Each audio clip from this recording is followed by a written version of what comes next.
আসসালামু আলাইকুম সবাইকে। Welcome back. আমরা আমাদের ক্লাসের সেকেন্ড পার্ট শুরু করব এখন নামাজের বিরতির পর। তো প্রথম পার্টে আমরা হচ্ছে মোটামুটি অনেকগুলো ইম্পর্টেন্ট জিনিস আমরা আজকে একটু শেখার এবং শেখানোর চেষ্টা করছি। আমরা সম্ভবত 1913 সাল পর্যন্ত আমরা নাথান কমিশন পর্যন্ত আমরা আলোচনা করেছিলাম। তোমরা আমাকে একটু যদি জানাতে যে আমাকে তোমরা ঠিক মতো শুনতে পাচ্ছ এবং দেখতে পাচ্ছ, তাহলে আমরা স্টার্ট করে দিব। হ্যাঁ, ওয়ালাইকুম আসসালাম। মাইশা, কি অবস্থা? ভালো আছো? তুমি আমাকে দেখতে পাচ্ছ এবং শুনতে পাচ্ছ কিনা এটা যদি একটু জানাও, তাহলে আমরা স্টার্ট করে দিব। আমাদের 1913 পর থেকে, অর্থাৎ নাথান কমিশন পর্যন্ত আমরা পড়েছি, এরপর থেকে আমরা আমাদের আলোচনাটা শুরু করতে পারি। ঠিক আছে? আচ্ছা, তাহলে আমরা প্রথম অংশে যা পড়েছি সেটা যদি আমি মানে 3 থেকে 4 লাইন আমি সামারি করি, আমরা এটা বুঝতে পারলাম যে বঙ্গভঙ্গ এটা একদিনের ঘটনা না, এটা অনেক আগে থেকে এরকম একটা প্রেক্ষাপট বা একটা পরিস্থিতি তৈরি হচ্ছিল। এটা একটা বিষয়।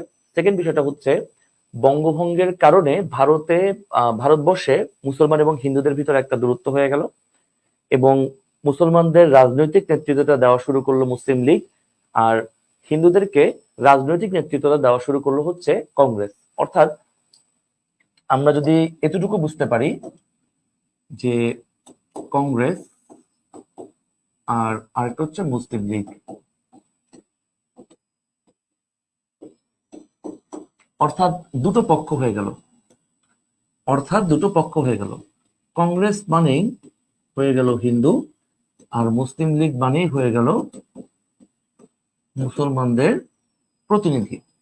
অর্থাৎ একটা দূরত্ব হয়ে গেল, এবং সেই দূরত্বটা ঠেকানোর জন্যই আমরা যেটা করেছিলাম যে নাথান কমিশন একটা সুপারিশ করে যে পূর্ব বাংলায়, মানে যেহেতু বঙ্গভঙ্গ বাতিল হওয়ার পরে একটা মুসলমানদের ভিতরে একটা নেতিবাচক রিয়েকশন আসে, বা তারা একটু কষ্ট পায়, একটু দুঃখ পায়, সেই দুঃখটাকে একটু দূর করার জন্যই ঢাকা বিশ্ববিদ্যালয়ের প্রস্তাবনাটা আসে, এবং পরবর্তীতে তার ধারাবাহিকতায় আমরা যেটা করেছিলাম যে 1921 সালের 1 জুলাই ঢাকা বিশ্ববিদ্যালয় প্রতিষ্ঠিত হলো। এইটুকু আমরা পড়েছি। এখন কথা হচ্ছে এই পরিস্থিতিতে হিন্দু মুসলিমের, আচ্ছা এখন মুসলমানদের রাগ ভাঙলো, এটা ঠিক আছে যে ঢাকা বিশ্ববিদ্যালয় হওয়ার পরে মুসলমানরা মোটামুটি তাদের রাগটা ভাঙলো, বাট এই যে হিন্দু মুসলিমের একটা দূরত্ব হয়ে গেল, বা পৃথিবীতে এরকম তুমি কয়টা দেশ দেখতে পাচ্ছ বা দেখতে পাইছো আমি জানি না, যে ধর্মের ভিত্তিতে আসলে দেশ ভাগ হলো। এটা খুবই রেয়ার কেস আসলে। স্বাভাবিক জাতির কারণে হয়েছে, হ্যাঁ জাতির কারণে হয়েছে বা এসব কারণে হয়েছে, বাট সরাসরি ধর্মের ভিত্তিতে দেশ ভাগ এটা খুবই রেয়ার একটা কেস। তো হিন্দু মুসলিমদের দূরত্বটা আসলে, মানে মুসলমানরা একটা উপহার পেলো বা একটা সান্ত্বনা পেলো, কিছু একটা পেলো, বাট তাদের সাথে হিন্দুদের যে দূরত্বটা সেটা কিন্তু সমাধান হলো না। অর্থাৎ তাদের দূরত্বটা রয়ে গেল। এখন এই দূরত্বটা দূর করার জন্য একটা চুক্তি হয়, এটাকে আমরা বলি হচ্ছে লখনৌ চুক্তি।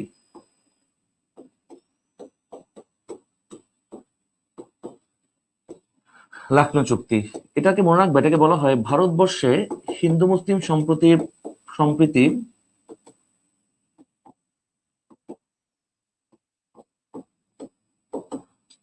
হিন্দু মুসলিম সম্প্রীতির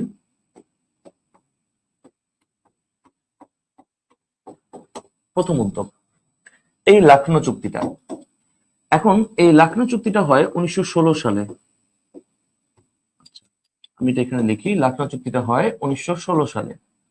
এখন কথা হচ্ছে যে কোনো একটা চুক্তি যখন হবে, এই চুক্তিটার একটা পক্ষ থাকবে, একটা বিপক্ষ থাকবে, অথবা মানে দুইটা পক্ষ একটা সমঝোতায় আসবে। হ্যাঁ, কেউ এটার পজিটিভ দিকটা দেখবে, নেগেটিভ দিকটা দেখবে। এখন বাস্তবতাটা হচ্ছে ভারতবর্ষে বঙ্গভঙ্গের পরে যে একটা মানে ডিভাইড হয়ে গেল, হ্যাঁ যে একটা আলাদা হয়ে গেল, এই আলাদা হয়ে যাওয়াটাকে একত্রিত করার একটা উদ্যোগ ছিল এই লখনৌ চুক্তি।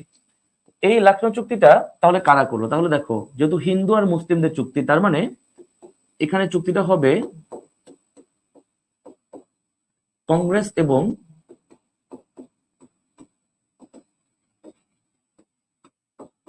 মুসলিম লীগের ভেতর। অর্থাৎ এখানে চুক্তিটা হবে কংগ্রেস এবং মুসলিম লীগের ভেতরে। এখন বাস্তবতাটা হচ্ছে এরকম যে দুটা দল চুক্তিটা করলো, বাট স্বাক্ষর করবে কিন্তু কোন একজন ব্যক্তি। আমি দেখো আবারও বলতেছি, বঙ্গভঙ্গ বাতিলের পরে যখন নাথান কমিশন হলো, নাথান কমিশনের পরে ঢাকা বিশ্ববিদ্যালয়ের জন্য একটা সুপারিশ আসলো, মুসলমানদের কিন্তু ব্রিটিশদের প্রতি যে একটা ক্ষোভ বা যে একটা রাগ, ওটা কিন্তু চলে গেল। কিন্তু হিন্দুদের সাথে তাদের যে একটা দূরত্ব মানে দূরত্ব তৈরি হয়েছিল বা একটা দূরত্ব সৃষ্টি হলো, এইটা কিন্তু এখনো রয়ে গেল। তাহলে এইটা দূর করার জন্য বা এই সম্পর্কটাকে ভালো করার জন্য যে উদ্যোগটা হয় সেটা হচ্ছে লাকনো চুক্তি, যেটা হচ্ছে 16 সালে হয়, এবং এটা হয় কংগ্রেস এবং মুসলিম লীগের ভেতরে। এখন প্রশ্ন হচ্ছে এই চুক্তিটা স্বাক্ষর করে মূলত কে কে? এখানে দুইটা ব্যক্তির নাম একটু মনে রাখবা বিশেষভাবে। এখানে কংগ্রেসের পক্ষে স্বাক্ষর করেন হচ্ছে মতিলাল নেহেরু,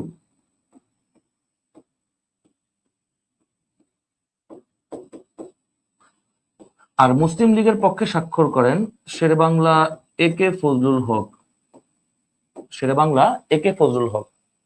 এখন দেখো, তাহলে হিন্দু মুসলমানদের ভেতরে এতদিন একটা দূরত্ব ছিল। দূরত্বটা মানে এমন না যে একেবারে মানে মারামারি হচ্ছে, ঝামেলা হচ্ছে, এমন কিন্তু না। জাস্ট একটা মানে অবস্থানগত একটা দূরত্ব ছিল, তখন পর্যন্ত ওই পর্যায়ে যায় নাই, ঠিক আছে? এখন এরপর মানে বলতে পারো যে পৃথিবীর ইতিহাসে একটা বড় ঘটনা ঘটে। এই উদ্যোগের পরে পৃথিবীর ইতিহাসে একটা বড় ঘটনা ঘটে, একটু খেয়াল করো। এই সময়টাতে মানে 1916 সাল যখন আমি তোমাকে বলছি, ওই সময়টাতে পৃথিবীতে একটা খুবই গুরুত্বপূর্ণ ঘটনা ঘটছিল, সেটা হচ্ছে প্রথম বিশ্বযুদ্ধ। তবে যখন এই যুদ্ধটা চলছিল, অর্থাৎ 1914 থেকে 1918 পর্যন্ত যখন এই যুদ্ধটা চলছিল, তখন কিন্তু এটার নাম প্রথম বিশ্বযুদ্ধ বা ফার্স্ট ওয়ার্ল্ড ওয়ার বলা হতো না। কেন বলা হতো না? কারণ দেখো, যতদিন না দ্বিতীয় বিশ্বযুদ্ধ হচ্ছে ততদিন কিন্তু এটাকে প্রথম বলার সুযোগ নেই। তাহলে তখনকার সময় অর্থাৎ যুদ্ধটা যখন চলছিল, তখন এই যুদ্ধের নাম কি ছিল? মনে রাখবা, এই যুদ্ধের তৎকালীন নাম ছিল হচ্ছে গ্রেট ওয়ার। গ্রেট ওয়ার ছিল। চারটা নামে ডাকা হতো এই যুদ্ধটাকে। একটা হচ্ছে গ্রেট ওয়ার, আরেকটা হচ্ছে ইউরোপিয়ান ওয়ার, আরেকটা হচ্ছে ওয়ার অফ দ্য নেশন, আরেকটা হচ্ছে ওয়ার টু এন্ড অল ওয়ার্স। সেটা নিয়ে আমি তোমাদেরকে পরে বিস্তারিত পড়াবো। তাহলে আপাতত তুমি গ্রেট ওয়ারটাই মনে রাখো, বা এটাকে বাংলায় বলা হতো মহাযুদ্ধ। কারণ পৃথিবীতে যুদ্ধ অনেক দেখছে, বাট এরকম যুদ্ধ আগে কখনো দেখে নাই। এতগুলা জাতি একটা যুদ্ধে পার্টিসিপেট করেছে, এটা খুবই রেয়ার ঘটনা। তাহলে এই সময়টাতে আসলে বলতে পারো যে পৃথিবীতে অনেকগুলো পরিবর্তন হয় এই যুদ্ধে। স্বাভাবিকভাবেই এই যুদ্ধে আমি একটু যদি ছোট্ট একটা সামারি তোমাদেরকে বলি, এই যুদ্ধে দুইটা পক্ষ ছিল। একটা হচ্ছে কেন্দ্রীয় শক্তি জোট বা সেন্ট্রাল পাওয়ার, আর আরেকটা হচ্ছে অ্যালাইড ফোর্স বা মিত্র শক্তি। দুইটা পক্ষ ছিল। এর মধ্যে কেন্দ্রীয় শক্তির ভিতর ছিল তোমার জার্মানি, তারপর অস্ট্রো হাঙ্গেরি সাম্রাজ্য, অস্ট্রো অস্ট্রো হাঙ্গেরি সাম্রাজ্য, তারপর অটোম্যান সাম্রাজ্য, তারপর অটোম্যান সাম্রাজ্য। দাঁড়াও, আমি তোমাদেরকে পৃথিবী বোঝাতে লিখছিলাম, এটা আমি এখন মুছে ফেললাম। অস্ট্রো হাঙ্গেরি সাম্রাজ্য, তারপর ছিল অটোম্যান, তারপর ছিল অটোম্যান সাম্রাজ্য। তাহলে এই তিনটা পক্ষ ছিল, একটু ছোট্ট করে জাস্ট বুঝে নাও। আর মিত্র শক্তিতে কারা ছিল? মিত্র শক্তিতে ছিল তোমার ফ্রান্স ছিল, তারপর ইউকে অর্থাৎ ইউনাইটেড কিংডম ছিল, তারপর রাশিয়া ছিল, এবং এই যুদ্ধের একেবারে শেষ পর্যায়ে 1917 সালে মিত্রশক্তির পক্ষে যোগ দেয় হচ্ছে যুক্তরাষ্ট্র। তাহলে খুব স্বাভাবিকভাবে যে বিষয়টা হয় যে এই যুদ্ধে, এই যুদ্ধ না শুধু মনে রাখবা, বিশ্বযুদ্ধ মানে জার্মানি হচ্ছে একটা কুফা দেশ। জার্মানি যে পক্ষে থাকবে সেই পক্ষ হারবে। তাহলে এই কেন্দ্রীয় শক্তি জোটটা আসলে এই যুদ্ধে পরাজিত হলো, আর মিত্রশক্তি হচ্ছে এই যুদ্ধে জয়লাভ করলো। এখন দেখো, আমি যেই সময়টার কথা বলছি, অর্থাৎ প্রথম বিশ্বযুদ্ধ যখন চলমান ছিল বা চলতেছিল, ওই সময়টাতে পৃথিবীতে এরকম একটা ট্রেন্ড ছিল মুসলমানদের ভেতরে যে অটোম্যান সাম্রাজ্যের যিনি আহ সম্রাট থাকবেন বা প্রধান থাকবেন, ওনাকেই মুসলমান বিশ্বে বা মুসলিম জাহানে ওনাকে হচ্ছে খলিফার মর্যাদা দেওয়া হবে। তোমরা তো খলিফা সম্পর্কে অবশ্যই জানো, খলিফায়ে রাশেদিন সম্পর্কে জানো। এমনকি সুন্নি শিয়ার একটা বেসিক পার্থক্য কিন্তু এই খলিফার কারণে, সেটা নিয়ে অন্য আরেকদিন আলাপ করা যাবে। এখন এই যুদ্ধে যখন এই অটোম্যান সাম্রাজ্য পরাজিত হলো, তখন আসলে এই অঞ্চলে একটা বড় মানে চ্যালেঞ্জ তৈরি হয়, একটা বড় ধরনের চ্যালেঞ্জ তৈরি হয়। সেই চ্যালেঞ্জটা কেমন? কারণ আমরা বাংলাদেশে বা ভারতে বা এই অঞ্চলটাতে, অর্থাৎ এই সাবকন্টিনেন্টে, এমনকি পুরো পৃথিবীতে, তখন আমি কি বলেছি যে মুসলমান সমাজের খলিফা মানা হতো যে অটোম্যান এম্পায়ারের মানে সাম্রাজ্যের উনি হচ্ছে প্রধান থাকতেন, তাকে বলা হতো। এখন এই যুদ্ধে যেহেতু অটোম্যান হেরে যায়, তাহলে স্বাভাবিকভাবেই এই মুসলিম খেলাফতটা একটা মানে একটা থ্রেটে পড়ে যায়। আচ্ছা, মুসলিম বিশ্বের ভবিষ্যৎ কি হবে, বা এই খেলাফতের ভবিষ্যৎটা আসলে কি হবে, এটা নিয়ে প্রত্যেকটা জায়গায় একটা মানে একটা কনফিউশন তৈরি হয়ে যায়। আচ্ছা, এটা কি হতে পারে, বা এটা কেমনে কি কি হবে আসলে। এই প্রভাবটা ভারতেও পড়ে, মানে উপমহাদেশ বা ভারতবর্ষও পড়ে, এবং সেখান থেকেই একটা আন্দোলন শুরু হয়। এই আন্দোলনটাকে আমরা বলি হচ্ছে খেলাফত আন্দোলন।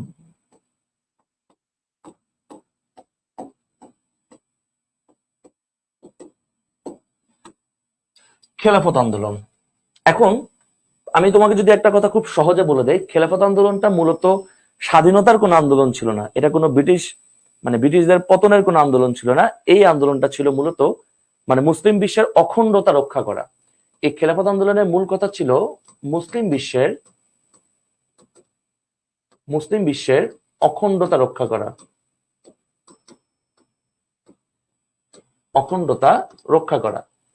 কিন্তু এই খেলাফত আন্দোলনের কথা ভাই আপনি এত গুরুত্বের সাথে কেন বলতেছেন? দেখো, তাহলে আমি একটু ছোট করে তোমাদেরকে তাহলে আরেকবার একটু জিনিসটা দেখায় দেই। আচ্ছা, আমার জন্য আসলে বোর্ড লাগবে এটা 4 গুণ, না হলে আমার পোষাবে না। দেখো, তাহলে এই লাকনো, আমি প্রশ্ন করে একটু আমাকে উত্তর দাও, বলো তো, এই লাকনো চুক্তি হওয়ার পরে হিন্দু মুসলমানের সম্পর্ক ভালো হলো নাকি খারাপ হলো? আমাকে আগে এটার উত্তর দাও, যে এই লাকনো চুক্তির পরে মুসলমানদের আর হিন্দুদের সম্পর্ক খারাপ হলো নাকি ভালো হলো, মানে তারা কি কাছে আসলো নাকি দূরে চলে গেল? এইটুক যদি তুমি বুঝো, তুমি পরের ঘটনাগুলো খুব সহজে বুঝতে পারবে। খুবই সহজে বুঝতে পারবে।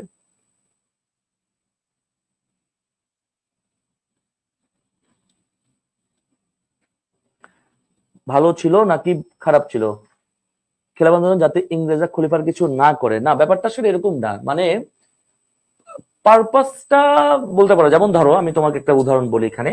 যেমন এই যুদ্ধ হওয়ার পরে অটোম্যানকে শাস্তি দেওয়ার জন্য একটা চুক্তি হয়, এটাকে বলা হয় সেভার্স চুক্তি বা ট্রিটি অফ সেভারেস, যেটা 1920 সালের 10 আগস্ট হয়। এবং এই অটোম্যানের অধীনে যা যা ছিল সবকিছু তারা ভাগাভাগি করলো। দেখো কেমন, যেমন ধরো সিরিয়া, লেবানন এটা নিল ফ্রান্স, ইরাক, তারপর প্যালেস্টাইন এগুলো নিল হচ্ছে ব্রিটিশরা। এমনকি আজ যে তুমি এত বড় ঝামেলা দেখতে পাচ্ছ যে ওই অঞ্চলটাকে নিয়ে, হ্যাঁ, এই যে ঝামেলাটা তুমি দেখতে পাচ্ছ, এটার সূত্রপাত কিন্তু প্রথম বিশ্বযুদ্ধ থেকে। যখন আমি ফার্স্ট ওয়ার্ল্ড ওয়ার পড়াবো, যখন তোমরা ওটা পড়বে, দেখবা তোমরা আরো সুন্দরভাবে ব্যাপারটাকে কানেক্ট করতে পারবে। ওকে, আচ্ছা, তাহলে ভালো ছিল, ফাইন। এখন এই 1916 সালের লখনৌ চুক্তির পরে দুইটা ধারা হয়, ভালো করে বোঝো, দুইটা ধারা হয়, একটা হচ্ছে মুসলমান আর একটা হচ্ছে হিন্দুরা। তাহলে এটা তো আমরা জানি যে মুসলমান এবং হিন্দুরা তাদের একটা রাজনৈতিক বিভাজনও আছে, সেটা হচ্ছে কংগ্রেস এবং মুসলিম লীগ। আর আরেকটা আছে হচ্ছে তাদের মানে ধর্মীয় ভাগ, অর্থাৎ কিছু কিছু ব্যাপারে এটা হতেই পারে।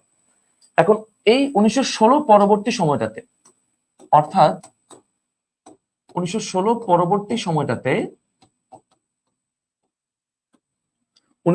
পরবর্তী সময়টাতে এই মুসলমানদের এবং হিন্দুদের মধ্যে দুইটা আন্দোলন খুব বেশি ইম্প্যাক্টফুল বা খুব বেশি প্রভাব রাখে। সেই দুইটা আন্দোলন ভাইজান কি কি একটু দেখি আমরা। মুসলমানরা যে আন্দোলনটা শুরু করে সেটা হচ্ছে খেলাফত আন্দোলন, আর হিন্দুরা যেটা শুরু করলো এটাকে আমরা বলি হচ্ছে অসহযোগ আন্দোলন।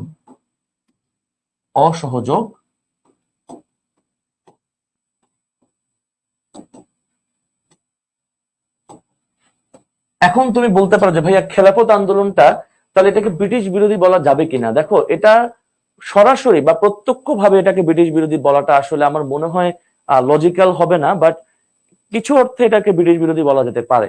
তবে এটা মূলত ছিল তুর্কি সালতানাতের বা মুসলিম খেলাফতের একটা অখণ্ডতা রক্ষা করা, মানে এটার ভবিষ্যৎ কি হবে এইটা নিয়ে একটা আন্দোলন করা। মানে তোমার নিজের দেশে তুমি একটা পরাধীন দেশে আছো বা একটা বিদেশি শক্তি দ্বারা তুমি আসলে পরিচালিত হও, বাট তুমি এখন চিন্তা করতেছো কি যে তুরস্কে কি হবে, মানে নিজের দেশের কোনো খবর নাই, ওই দেশে কি হচ্ছে এটা নিয়ে তুমি অনেক বেশি কনসার্ন। ঠিক আছে, তো এরকম একটা পরিস্থিতিতে আসলে মানে ভারত যে ব্রিটিশরা 190 বছরের মতো যে শাসন করছে এটা তো এমনি এমনি করে নাই, কারণ আমাদের মধ্যে তো কোনো ইউনিটি ছিল না। ও বলতেছে আমি এটা করবো, ও বলতেছে এটা করবো, এই বলতে এটা করবো, মানে এইভাবে তো আসলে একটা কাজ হতে পারে না। যেমন আমি তোমাকে যদি বলি যে আমাদের সেফ একাডেমির, হ্যাঁ একটু না বললেই না, ধরো এই যে আমাদের সেফ একাডেমি, জানো আমাদের সেফ একাডেমির সব থেকে বড় স্ট্রেংথের জায়গা কি? এইটা না যে সেফ একাডেমির টিচার কারা, সেফ একাডেমিতে যারা পড়ায় তারা কত বড় সেলিব্রিটি, কতদিন পড়াচ্ছে, কতটুকু পপুলার, এইটা কিছু না। হ্যাঁ এটা একটা ফ্যাক্ট অবশ্যই, তবে তার চেয়ে বড় ফ্যাক্ট হচ্ছে আমাদের মধ্যে খুব ভালো একটা ইউনিটি আছে। আমরা প্রত্যেকটা কাজে একজন আরেকজনকে হেল্প করি। যেমন ধরো যখন আমি কোনো প্ল্যান করি, আমাকে দেখা যায় শাওন ভাই হেল্প করতেছে, বা শাওন ভাই কোনো প্ল্যান করতেছে, জোবাইর ভাই হেল্প করতেছে, জোবাইর ভাই কোনো প্ল্যান করতেছে, তুষার ভাই হেল্প করতেছে, তুষার ভাই হেল্প করতেছে, তাকে আবার আহমদুল্লাহ ভাই হেল্প করতেছে। তারপর ধরো তোমাদের আহমেদ স্যার কোনো প্ল্যান করতেছে, সেখানে বাপ্পি স্যার হেল্প করতেছে। আমরা খুব সুন্দর একত্রে একটা ভালো টিমে কাজ করি। এইটা সেফের সব থেকে মানে স্ট্রেংথের জায়গা।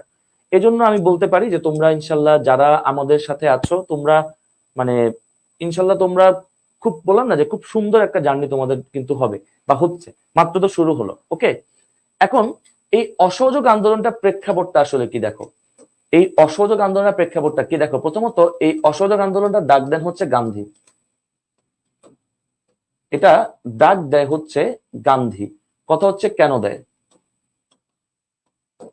কথা হচ্ছে কেন দেয়।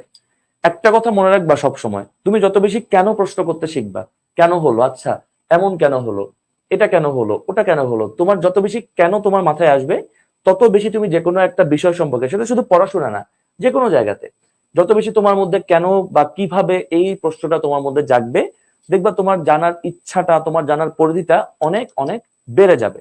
ওকে, আচ্ছা এখন বিষয়টা কি দেখো, যে এই যে মহাত্মা গান্ধী সাহেব বা মোহনদাস করমচাঁদ গান্ধী, ওনার আসল নাম যেটা, উনি এই অসহযোগ আন্দোলনটা কেন ডাকলেন? ওনার কিন্তু ভারতবর্ষের রাজনীতিতে ওনার অবস্থানটা বলতে পারো খুব, মানে এর আগে কিন্তু খুব বেশি না। দেখো এই যে গান্ধী, এই গান্ধী সাহেব ভারতে আসেন 1915 সালে। আর ভারতে আমি যদি তোমাকে বলি, ভারতের মানে পলিটিক্সে, ভারতের রাজনীতিতে উনি প্রবেশ করেন তার মাত্র 2 বছর পরে, 1917 সালে। তাহলে এত নতুন একটা লোক গান্ধী, পরে অনেক বড় ফিগার হয়েছে, বাট তখন তো গান্ধী আসলে অত মানে অত পপুলার বা অত প্রভাবশালী হতে পারেন নাই। তো তারপরেও গান্ধী এরকম একটা আন্দোলন কেন ডাকলেন, তোমার কাছে কি মনে হয়? একটু যদি আমাকে এক বাক্যে বলতে পারো কেউ, যদি এক বাক্যে কেউ বলতে পারো। দেখো প্রথমত এই অসহযোগ আন্দোলনটা কতদিন চলে ভালো করে বোঝো। এই অসহযোগ আন্দোলনটার মেয়াদ ছিল 1920 থেকে 1922 পর্যন্ত। এইটা ছিল অসহযোগ আন্দোলনের মেয়াদ, 1920 থেকে 1922 পর্যন্ত। তাহলে আমাদের প্রথম প্রশ্ন কি ছিল, যে অসহযোগ আন্দোলনটা কেন, অসহযোগ আন্দোলনটা কেন? এটার দুইটা কারণ আছে। একটা কারণ হচ্ছে রাওলাট আইন।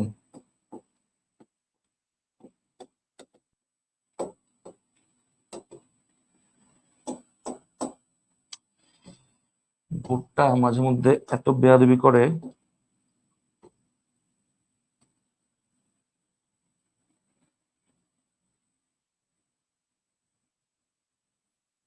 হুম, একটা হচ্ছে রাওলাট আইন, আর আরেকটা হচ্ছে জালিওয়ান ওয়ালাবাগ।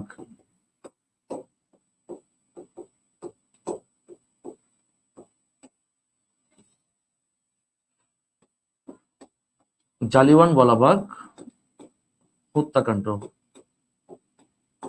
এই দুইটারই বলতে পারো যে একটা প্রতিক্রিয়া বা একটা রিয়েকশন হচ্ছে এই অসহযোগ আন্দোলনটা। এখন এই দুটা আন্দোলন, প্রথম প্রশ্নটা হচ্ছে এই দুটা আন্দোলন সফল নাকি ব্যর্থ, এইটা হচ্ছে প্রথম প্রশ্ন। তাহলে আমরা আগে বুঝি যে অসহযোগ আন্দোলনটা আসলে কেন হয়েছিল। দেখো এই রাওলাট আইন এটা হয় 1919 সালে, আর এই জালিয়ানওয়ালাবাগ হত্যাকাণ্ড এটাও হয় 1919 সালে। এই দুটা বিষয় আসলে কি দেখো, এই রাওলাট আইন মানে হচ্ছে, তোমাকে ব্রিটিশ সরকার বিনা ওয়ারেন্টে গ্রেফতার করতে পারবে। ব্রিটিশ সরকার তোমাকে বিনা ওয়ারেন্টে গ্রেফতার করতে পারবে। অর্থাৎ ধরো তোমাকে যদি মনে করে যে তুমি ব্রিটিশ সাম্রাজ্যের জন্য বা ব্রিটিশ গভর্নমেন্টের জন্য তুমি হচ্ছে হুমকি, বা তুমি তাদেরকে কোনো একটা ঝামেলা করতে পারো, ঝামেলায় ফেলতে পারো, এমন যদি তারা মনে করে, তোমাকে তারা কোনো কারণ ছাড়া অ্যারেস্ট করতে পারবে। মানে তোমার ধরো এমন তুমি হেরে যাচ্ছ, তার তোমার হাঁটাও পছন্দ হয় না, তাও তোমাকে সে অ্যারেস্ট করতে পারবে। তো এইটা আসলে একটা মানে গণতন্ত্রের জন্য বা একটা ভালো সুশাসনের জন্য বা একটা ভালো সিস্টেমের জন্য এটা কোনোদিনই কাম্য না। স্বাভাবিকভাবেই মানুষ এটার বিরুদ্ধে অবস্থান নিল। তো সেখানের একটা ছোট্ট ঘটনা হচ্ছে এই জালিয়ানওয়ালাবাগ হত্যাকাণ্ড। প্রথমত এই জালিয়ানওয়ালাবাগ এই জায়গাটা হচ্ছে পাঞ্জাবের অমৃতসরে।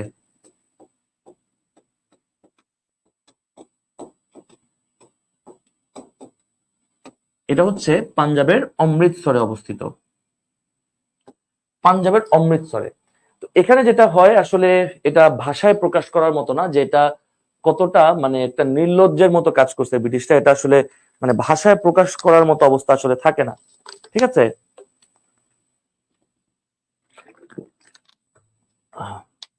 তো এখানে ব্রিটিশদের একজন কুখ্যাত লোক ছিল, ওনার নাম হচ্ছে জেনারেল ডায়ার। হ্যাঁ, এই জেনারেল ডায়ারের নির্দেশে এই পাঞ্জাবের অমৃতসরের জালিয়ানওয়ালাবাগে, ওনার নামটা হচ্ছে জেনারেল ডায়ার, জেনারেল ডায়ার। ওনার নির্দেশে এখানে একটা খুবই নিকৃষ্ট এবং খুবই নেক্কারজনক একটা হত্যাকাণ্ড হয়, এবং সেখান থেকেই বলতে পারো যে গান্ধী প্রচন্ড ট্রিগার হন, অথবা গান্ধী একটা ফিল করলেন যে আসলে এটার একটা জবাব তাকে দিতে হবে। সেই প্রেক্ষাপট থেকেই 1920 সালে গান্ধীর ডাকে শুরু হয় অসহযোগ আন্দোলন। এবং এই জালিয়ানওয়ালাবাগের আরেকটা গুরুত্বপূর্ণ বিষয় তোমাদেরকে মনে রাখতে হবে, মনে রাখবা এই হত্যাকাণ্ডের প্রতিবাদেই আমাদের বিশ্বকবি রবীন্দ্রনাথ ঠাকুর ওনার নাইট উপাধিটা ত্যাগ করেন। বিশ্বকবি রবীন্দ্রনাথ ঠাকুর ওনার নাইট উপাধিটা বর্জন করেন, নাইট উপাধিটা বর্জন করেন। তোমরা কিন্তু অনেকেই জানো আশা করি যে নাইট উপাধি যাদের থাকে তাদের নামের আগে স্যার বসে। ঠিক আছে, যে ওনার নাম ছিল স্যার রবীন্দ্রনাথ ঠাকুর, বাট উনি এটার প্রতিবাদে ওনার এই উপাধিটা বর্জন করলেন। এখন আসো তাহলে খেলাফত আন্দোলন কেন হলো। দেখো আমি একটু ছোট করে তোমাদেরকে একটু রিভিউটা বলে দিচ্ছি। খেলাফত আন্দোলনটা কেন হলো? খেলাফত আন্দোলন হওয়ার কারণ ছিল ওই যে তুরস্কের সাম্রাজ্য রক্ষার জন্য, মানে তুরস্কের সুলতান যিনি মুসলিম বিশ্বের খলিফা, মানে ওই অঞ্চলের ভবিষ্যৎ কি হবে বা মুসলিম বিশ্বের ভবিষ্যৎ কি হবে এটা নিয়ে একটা আন্দোলন তৈরি হয়। আর অসহযোগ আন্দোলনটা হয় দুইটা বিষয়, এক হচ্ছে রাওলাট আইন আর আরেকটা হচ্ছে জালিয়ানওয়ালাবাগ হত্যাকাণ্ড। এখন এই দুটা আন্দোলনের মধ্যে খেলাফত আন্দোলনে কিন্তু গান্ধীর সমর্থন ছিল, মানে এটা একদম তোমরা এখন অনেক ছোট বুঝবা না, বাট ভারতে যে হিন্দু মুসলিমদের যে একটা রাজনৈতিক স্বীকৃতি দিয়ে দিল যে হ্যাঁ তুমি আলাদা আমি আলাদা, এটা এই ঘটনার পরে হয়। এখন এই হচ্ছে কেন, কেন আমাদের ক্লিয়ার কিনা একটু জানাবো, কেন আমাদের ক্লিয়ার কিনা, ইয়েস বা নো একটু কমেন্টে জানাবো, যে খেলাফত আন্দোলনটা কেন হয়েছিল, অসহযোগ আন্দোলনটা কেন হয়েছিল, এই দুটা বিষয় আমাদের ক্লিয়ার কিনা একটু জানাবো। এটা কে ভাই? আহ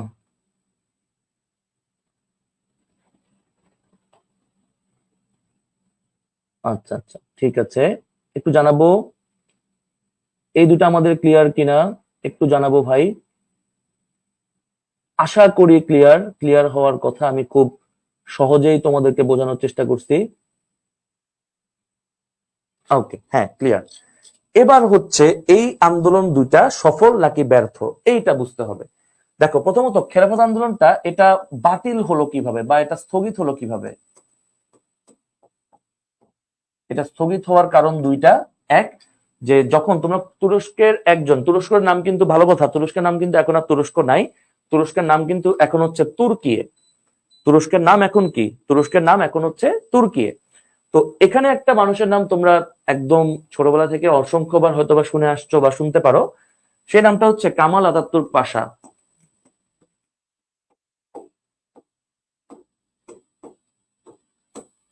কামাল আতাতুর্ক পাশা। তো উনি 1923 সালে যখন উনি তুরস্ককে প্রজাতন্ত্র ঘোষণা করলেন, উনি যখন তুরস্ককে প্রজাতন্ত্র ঘোষণা করলেন তখনই এই খেলাফত আন্দোলনটা এটা বন্ধ হয়ে যায় বা এটা স্থগিত হয়ে যায়। আর অসহযোগ আন্দোলনের ক্ষেত্রে কি হয়, গান্ধীর একটা পলিসি ছিল যে উনি সবসময় অহিংস আন্দোলনটাকে উনি ভালো মনে করতেন বা প্রাধান্য দিতেন বা এটাকেই প্রেফার করতেন।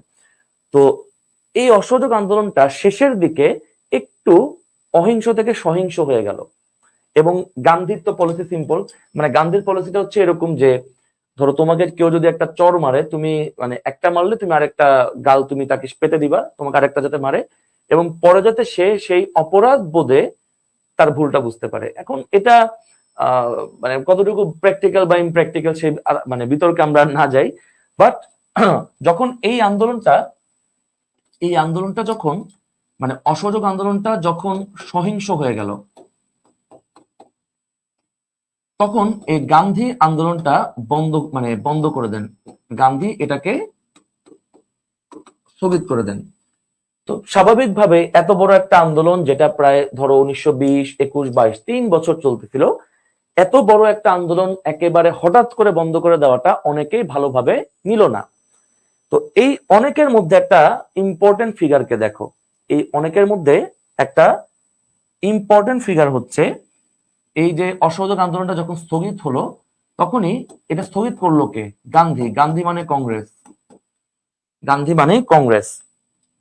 তাহলে এই আন্দোলনটা স্থগিত হওয়ার পরে কংগ্রেস থেকে আরেকটা দল, কংগ্রেস ভেঙে আরেকটা দল হলো, সেই দলটার নাম হচ্ছে স্বরাজ পার্টি। স্বরাজ পার্টি, এই স্বরাজ পার্টি এটার জন্ম হয় 1922 সালে। স্বরাজ মানে কি? নিজের রাজ। স্ব মানে নিজ, রাজ মানে রাজত্ব, মানে নিজস্ব শাসন প্রতিষ্ঠা করা। মানে এই স্বরাজ পার্টি প্রতিষ্ঠার একটা মাত্র কারণ ছিল যে গান্ধী হঠাৎ করে কেন এই আন্দোলনটা বন্ধ করলেন। তো এই স্বরাজ পার্টির সাথে দুইটা ব্যক্তির নাম তোমাদেরকে একটু মনে রাখতে হবে, দুইটা ব্যক্তির নাম মনে রাখতে হবে। একটা হচ্ছেন চিত্তরঞ্জন দাস বা যাকে আমরা সিআর দাস বলি, আর আরেকজন হচ্ছেন মতিলাল নেহেরু।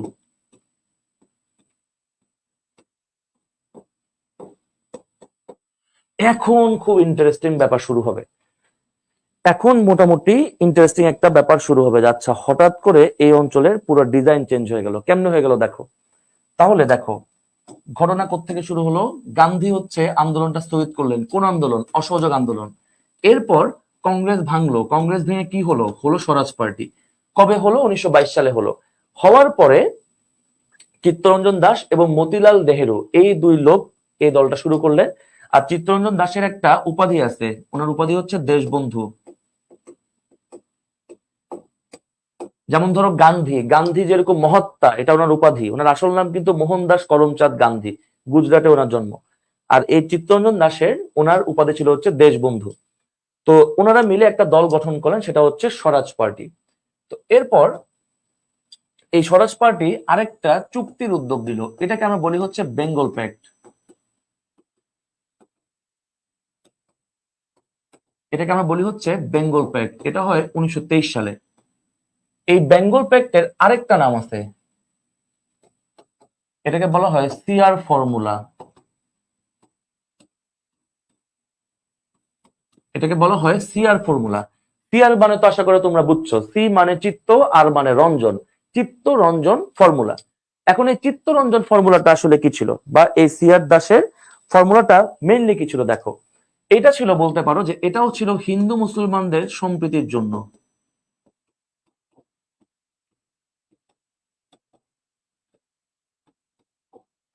হিন্দু মুসলমানের সম্প্রীতির জন্য হয় এই বেঙ্গল প্যাক্ট। এটার আরেকটা নাম কি? CR formula. আর এইটা স্বাক্ষর করে স্বরাজ পার্টি। স্বরাজ পার্টি এটা স্বাক্ষর করে। আর স্বরাজ পার্টির সাথে এখানে মুসলমানদের একটা অংশ এই চুক্তি স্বাক্ষর করে, একটা অংশ এই চুক্তি স্বাক্ষর করে। তাহলে দেখো প্রথমে দল ছিল কয়টা? দুইটা দল ছিল, একটা ছিল কংগ্রেস, আরেকটা হচ্ছিল মুসলিম লীগ। এরপর খেলাফত আন্দোলন হলো, তারপর অসহযোগ আন্দোলন, মানে তারপর না, প্যারালাল সময়, কাছাকাছি সময় শুরু মানে দুইটা আন্দোলন চলতেছিল, মুসলমানরা চালাচ্ছিল খেলাফত আর এদিকে চলতেছিল অসহযোগ। অসহযোগটা গান্ধী যখন দেখলো যে এটা এখন আর ভদ্র আন্দোলন নাই, একটু অভদ্র হয়ে গেছে, তখন উনি এটা বাদ দিয়ে দিল। বাদ দেওয়ার পরে কংগ্রেসের কিছু নেতা বের হয়ে গেলেন এবং তৈরি করলেন স্বরাজ পার্টি। স্বরাজ পার্টি তার 1 বছর পর কি করলেন, একটা চুক্তি স্বাক্ষর করলেন মুসলমানদের সাথে, সেটা হচ্ছে বেঙ্গল প্যাক্ট 1923। এরপর মাত্র 2 বছর পরে দেখো এই বেঙ্গল প্যাক্টটা সবচেয়ে যেটা গুরুত্বপূর্ণ ব্যক্তি ছিল তিনি হচ্ছেন চিত্তরঞ্জন দাস। এই চিত্তরঞ্জন দাস, ওনার মৃত্যু হয় 1925 সালে। এবং বলতে পারো যে ওনার মৃত্যু হওয়ার পরে মানে আসলে এই অঞ্চলের রাজনীতিতে একটা ম্যাসিভ পরিবর্তন আসে। দেখো কিছু কিছু পরিবর্তন আসলে ভালো, বা এটা দীর্ঘস্থায়ী বা বৃহত্তর স্বার্থ চিন্তা করলে এটা ভালো। যেমন ধরো যখন মরলি মিন্টু সংস্কার হলো, একটু ভালো করে খেয়াল করো এখানে এই অংশটা দেখো। 1909 সালে কি হলো, 1909 সালে হলো মরলি মিন্টু সংস্কার।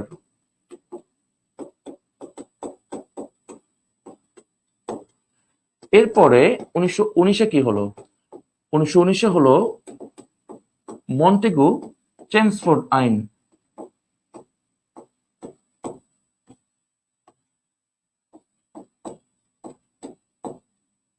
মন্টেগু চেমসফোর্ড আইন হলো, বা এটাকে 1919 সালের ভারত শাসন আইনও কিন্তু বলা হয়।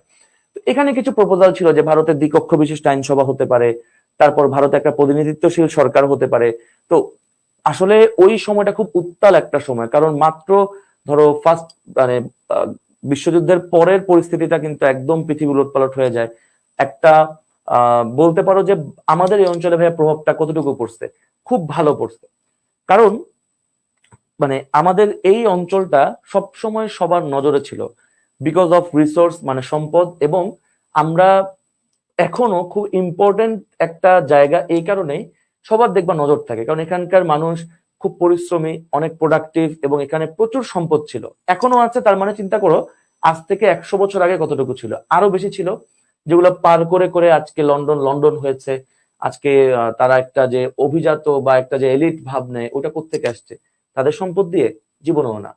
এবং অনেকেই কিন্তু পরবর্তীতে তাদের যারা উপনিবেশ বানিয়েছিল যাদেরকে, তাদের কাছে কিন্তু ক্ষমা চেয়েছে, বাট ব্রিটিশরা আমাদের এই অঞ্চলের কাছে ক্ষমা আসলে চায়নি।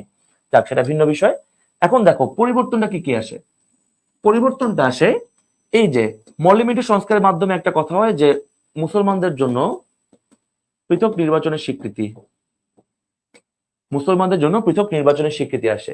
আর মন্টেগু চেমসফোর্ড আইনে একটা কথা আসে যে তুমি যদি ভারতীয় হয়ে থাকো, তোমার বর্ণ, তোমার ধর্ম, তোমার জাতি, তুমি যাই হও না কেন, তোমার ভোটের সমান অধিকার আছে। এইটা একটা স্বীকৃতি পেয়ে গেল।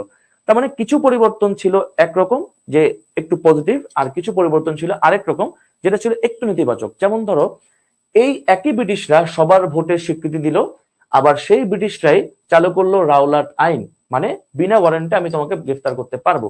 মানে একটা খুবই মানে কনফিউজিং একটা পরিস্থিতি তৈরি করে দিল। এখন এই চিত্তরঞ্জন দাস যখন মারা গেলেন, মারা যাওয়ার পরে তখন আবার হিন্দু মুসলিমদের সম্পর্কটা খারাপ হয়ে গেল, এবং তারই ধারাবাহিকতায় মনে রাখবা 1926 সালে কলকাতায় একটা দাঙ্গা হয়, কলকাতায় একটা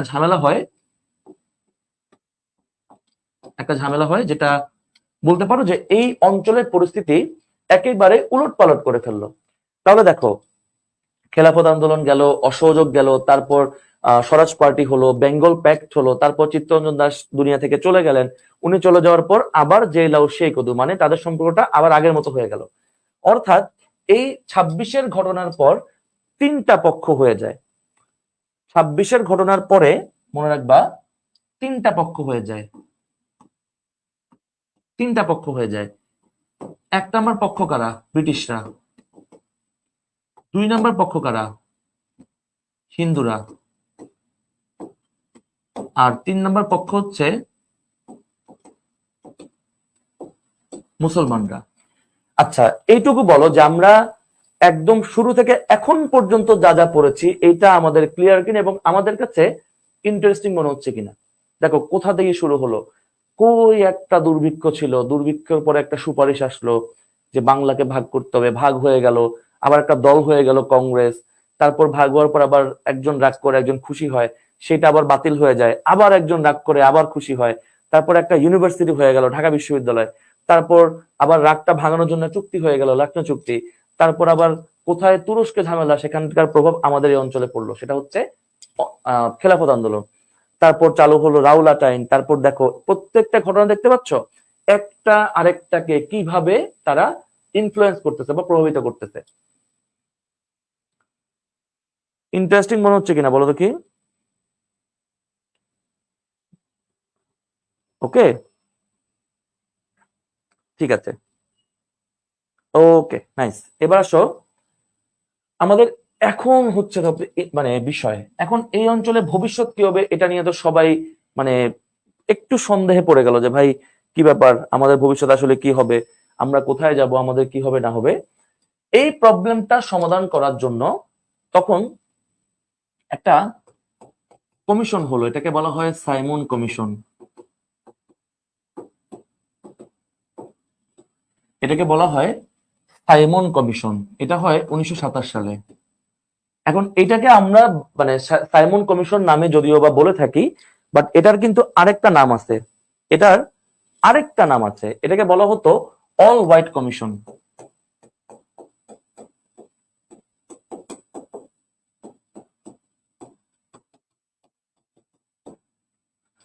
অল হোয়াইট কমিশন বা শ্বেতাঙ্গ কমিশন, শ্বেতাঙ্গ কমিশন। এখন এটা কেন বলা হতো, দেখো এই যে সাইমন কমিশন, এই সাইমন কমিশনের টোটাল 7 জন সদস্য ছিল, 7 জন সদস্য ছিল, কিন্তু দেখো একটা সিঙ্গেল মানুষ ছিল না যারা ব্রিটিশদের বাইরে। এখন তোমরা ধরে নাও তোমাদের বাড়ির পাশের কোন একটা সমস্যা, ধরো তোমার এলাকায় প্রচন্ড মশা বা তোমার এলাকায় প্রচন্ড চোর বেড়ে গেল, তোমার এলাকাতে ধরো তুমি একটা সামাজিক সমস্যা বা যে কোনো একটা প্রবলেম তুমি সলভ করতে চাও। এখন আমি ঢাকা থেকে গিয়ে আমার 10 জন নিয়ে গেলাম, গিয়ে আমরা দেখলাম যে আচ্ছা এটা এটা আমরা একটা কাজ করলাম, সেটা ভালো হবে নাকি আমরা কাজ করব তোমাদের ওইখান থেকে মানে তোমার এলাকা থেকেও 3-4 জন মানুষ থাকবে, আমাদেরকে জায়গাগুলো দেখা দিবে যে ভাই এই এই এই কারণে এই সমস্যা হচ্ছে, এই কারণে এটা হচ্ছে, এই কারণে এটা হচ্ছে, এইটা বেশি ইম্প্যাক্টফুল হবে। তাহলে খুব স্বাভাবিকভাবেই এখানে যেহেতু কোনো ভারতীয় প্রতিনিধি ছিল না, মানে শ্বেতাঙ্গ বা ব্রিটিশদের বাইরে কেউ ছিল না, তাহলে দুই পক্ষই দুই পক্ষই তুমি ধরে নাও এটাকে রিজেক্ট করে, এটাকে রিজেক্ট করে। আমি তোমাকে আরেকটু সহজ করে দিই বিষয়টা, দেখো আমি পক্ষ কটা বলছিলাম, আমি পক্ষ বলছিলাম কি কি, ব্রিটিশ পক্ষ বলছিলাম, এরপর আমি বলছিলাম কি, আমি বলছিলাম আহ কংগ্রেস একটা পক্ষ মানে হিন্দু, এরপর বলছিলাম কি মুসলিম লীগ আরেকটা পক্ষ। এখন ভারতে যে একটা শাসনতান্ত্রিক একটা যে জটিলতা তৈরি হলো, এটা সমাধান করার জন্য 3টা গ্রুপ হয়ে গেল। তাহলে এই 3টা গ্রুপের উদ্যোগগুলো কি কি দেখো। এই ব্রিটিশদের উদ্যোগটা ছিল কি, ব্রিটিশদের উদ্যোগটা ছিল হচ্ছে সাইমন কমিশন।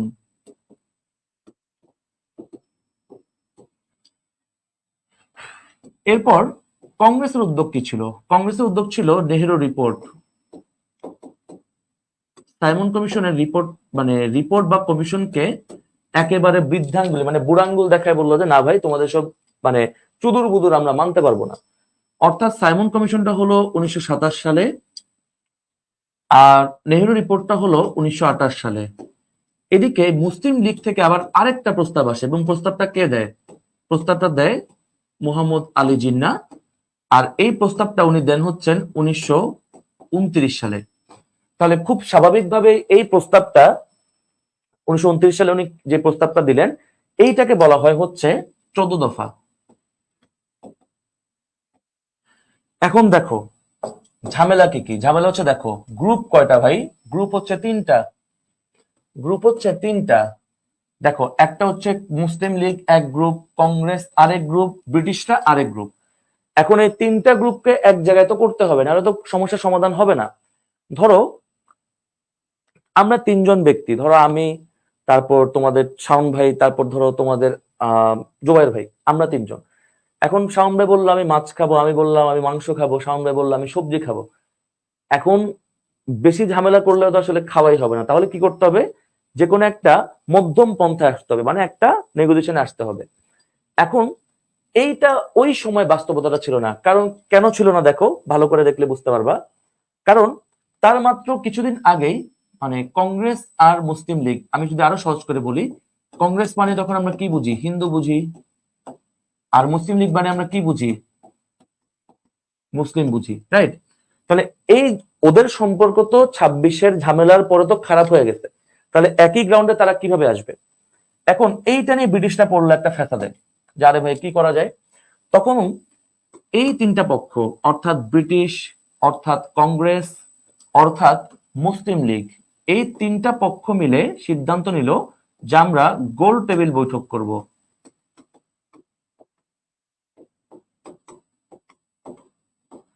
আমরা গোল টেবিল বৈঠক করব।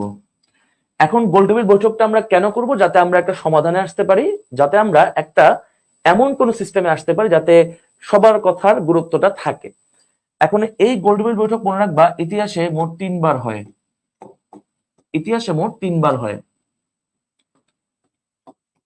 1930 সালে হয় প্রথমবার, তারপর হয় 1931 সালে, তারপর হয় 1932 সালে। এবং এই তিনটা গোল টেবিল বৈঠকই হয় লন্ডনে। তাহলে দেখো, এই 26-এর ঝামেলার পরের ঘটনাটা আমি একটু ছোট্ট করে তোমাদেরকে সামারি করে দিচ্ছি। ব্রিটিশরা তৈরি করলো কি, সাইমন কমিশন তৈরি করলো, যেখানে ভারতীয়দের কোনো প্রতিনিধি ছিল না। এই কারণে তাদের কথা হচ্ছে যে ভাই আমরা এখানে আমাদের কোনো লোক নাই, আমরা ওদের কথা শুনবো না। আবার আমাদের বলতে কাদের, আমাদের মধ্যে তো গ্রুপ আবার দুইটা, হিন্দু মুসলিম, কংগ্রেস মুসলিম লীগ, দুই পক্ষ। কংগ্রেস থেকে প্রস্তাব আসলো নেহেরু রিপোর্ট, এটা দিল হচ্ছে কংগ্রেস। আর মুসলিম লীগ থেকে প্রস্তাব আসলো 14 দফা, আর এই প্রস্তাবটা ছিল মোহাম্মদ আলী জিন্নার, আর এই প্রস্তাবটা আসলো 1929 সালে। সেইটা সমাধান করার জন্য তিনটা গোল্ডওয়েট বৈঠক হলো, 30 সালে হলো, 31 সালে হলো, 32 সালে হলো। কিন্তু এই তিনটা গোল্ডওয়েট বৈঠকই হলো ফেইল্ড, অর্থাৎ ব্যর্থ হলো। তাহলে সবকিছু চিন্তা করে ব্রিটিশরা যে কাজটা করলো আমাদের এই অঞ্চলে দেশভাগের আগে, দেখো তোমরা অনেকেই মনে করো যে ভারত শাসন আইন মনে হয় একটাই 35-এই, না ভাই অনেকগুলো আছে, 19 সালেও ছিল, এর আগেও ছিল। 35-এর ভারত শাসন আইনটা আমাদের এই অঞ্চলের জন্য সবচেয়ে সবচেয়ে সবচেয়ে গুরুত্বপূর্ণ। দেখো কেন, এবং এই সমস্যাটা সমাধান হলো কিভাবে দেখো। এই সমস্যাটা এই সমস্যাটা সমাধান হলো, একটা মিনিট, আমি ক্লাসে, হুম, এই 35-এ ভারত শাসন আইন দিয়ে সমাধানটা বা সলিউশনটা কিভাবে হলো দেখো। সলিউশনটা হলো এভাবে, 1935-এর ভারত শাসন আইন,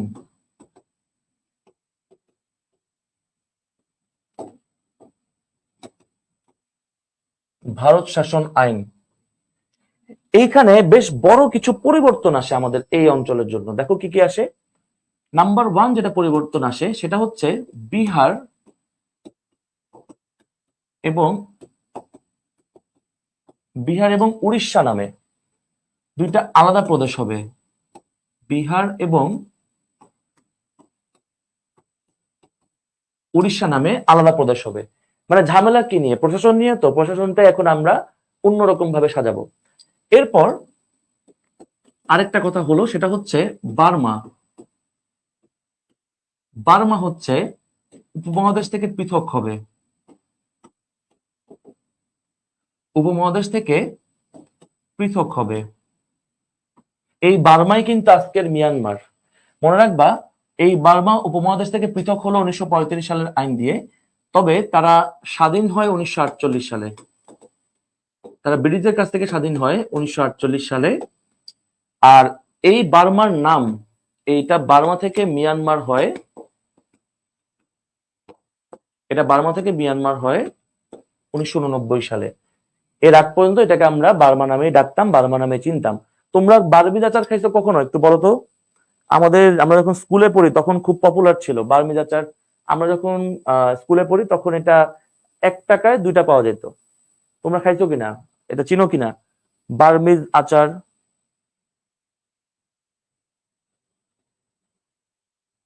বার্মিজ আচারটা কখনো খাইছো বা চিনো? ছোট প্যাকেটে হয় আর কি, এখন পাওয়া যায় কিনা আমি তাও জানি না, আমি অনেকদিন দেখি না।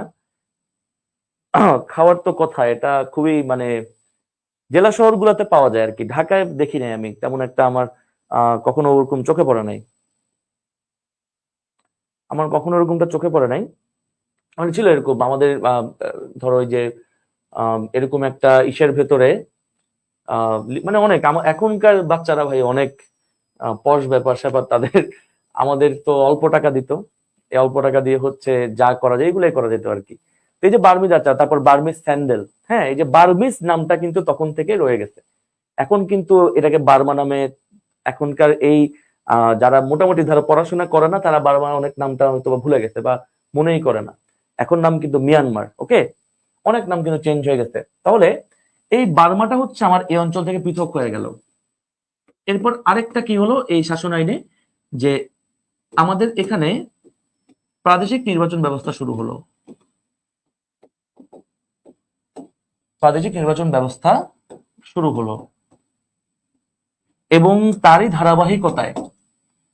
ধারাবাহিকতায় মনে রাখবা আমাদের উপমহাদেশের প্রথম প্রাদেশিক নির্বাচনটা হয়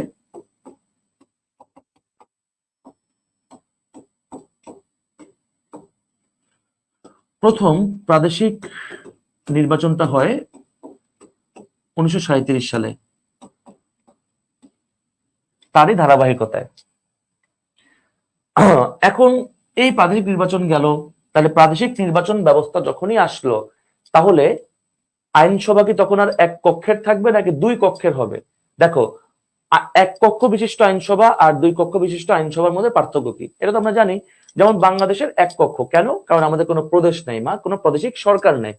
ভারতের দ্বিকক্ষ বিশিষ্ট, কেন? কারণ ভারতের একটা কেন্দ্রীয় সরকার আছে, আবার প্রদেশগুলোর আলাদা সরকার আছে। আবার ধরো যুক্তরাষ্ট্র, এই যুক্তরাষ্ট্রের একটা সেন্ট্রাল গভর্নমেন্ট আছে, আবার তাদের একটা প্রভিন্সিয়াল বা একটা ফেডারেল গভর্নমেন্ট আছে। তো এই প্রাদেশিক নির্বাচন ব্যবস্থা শুরু হওয়া মানেই আর একটা জিনিস শুরু হওয়া, সেটা হচ্ছে দ্বিকক্ষ বিশিষ্ট আইনসভা শুরু হলো।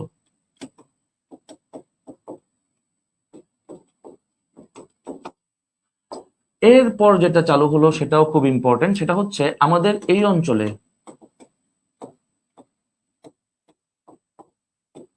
অর্থাৎ উপমহাদেশে নারীদের ভোটাধিকার স্বীকৃতি পেল, নারীদের ভোটাধিকার স্বীকৃতি পেল। তার মানে এই হচ্ছে আমার এই ভারত শাসন 35-এ ভারত শাসন আইনের একটা বড় ইম্প্যাক্ট, একটা বেশ বড় ইম্প্যাক্ট। যেখানে তাহলে দেখো এই 35-এ ভারত শাসন আইন অনুযায়ী প্রদেশ সৃষ্টি হলো কয়টা? প্রদেশ সৃষ্টি হলো দুইটা। কি কি প্রদেশ? একটা বিহার, একটা উড়িষ্যা। তারপর বার্মা উপমহাদেশ থেকে আলাদা হয়ে গেল, প্রাদেশিক নির্বাচন চালু হলো, তারপর দ্বিকক্ষ বিশিষ্ট আইনসভা চালু হলো, উপমহাদেশে বা আমাদের এই অঞ্চলে নারীদের ভোটাধিকার স্বীকৃতি পেল। তাহলে আমাকে একটু দ্রুত জানাও, 35-এ ভারত শাসন আইন আমাদের একদম 100 ক্লিয়ার কিনা? 35-এর ভারত শাসন আইন আমাদের একদম 100 ক্লিয়ার কিনা একটু জানাও। 35-এর ভারত শাসন আইন একদম 100 ক্লিয়ার কিনা? ক্লিয়ার হয়ে যাওয়ার কথা।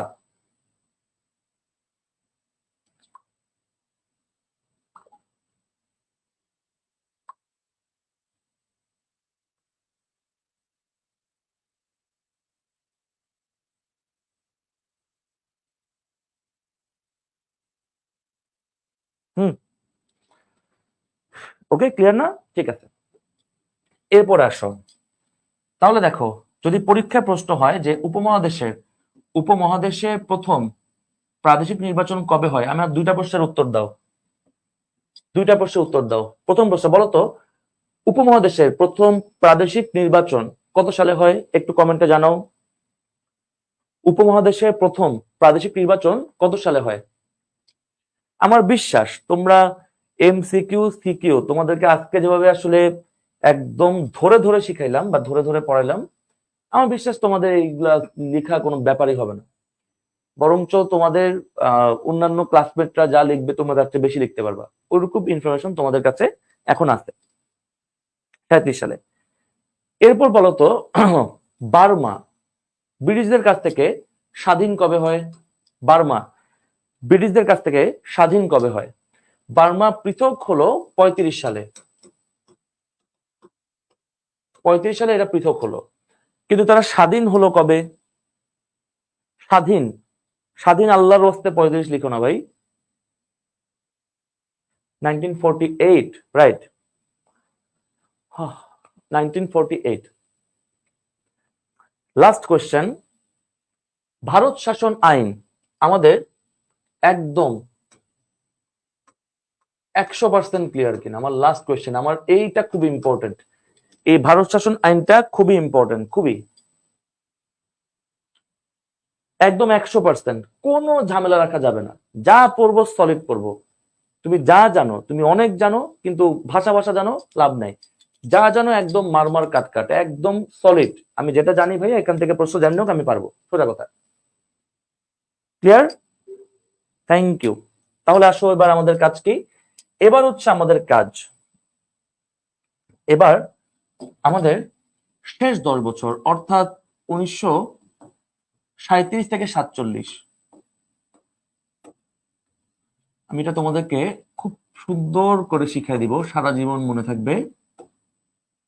37 থেকে 1947 এই ব্যাপারটা আসলে কি দেখো, তার মানে এটা আমরা বলতে পারি যে এটা হচ্ছে বঙ্গীয় মন্ত্রিসভার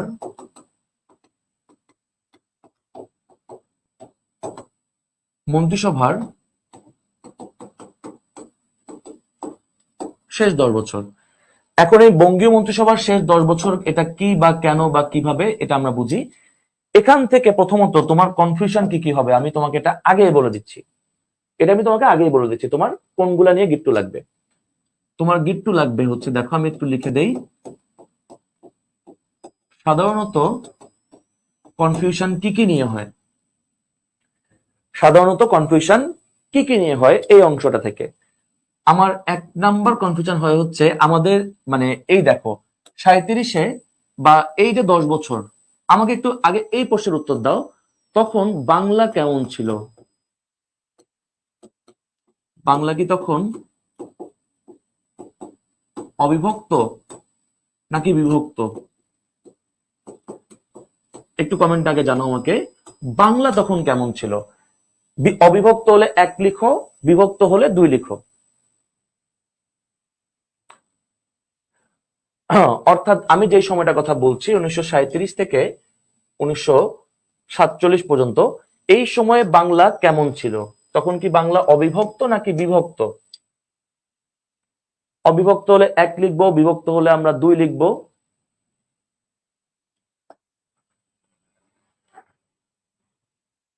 একটু জানাই, দ্রুত জানাই।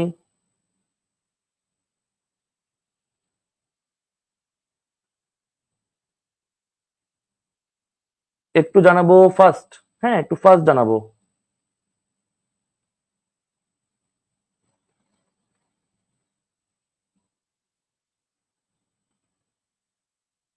আচ্ছা, নেট কি প্রবলেম করতেছে নাকি?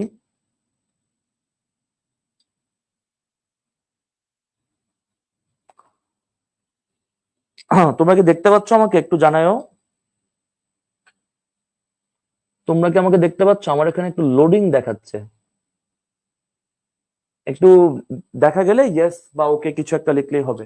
ওকে লিখো, নেট যদি ওকে থাকে একটু ওকে লিখো।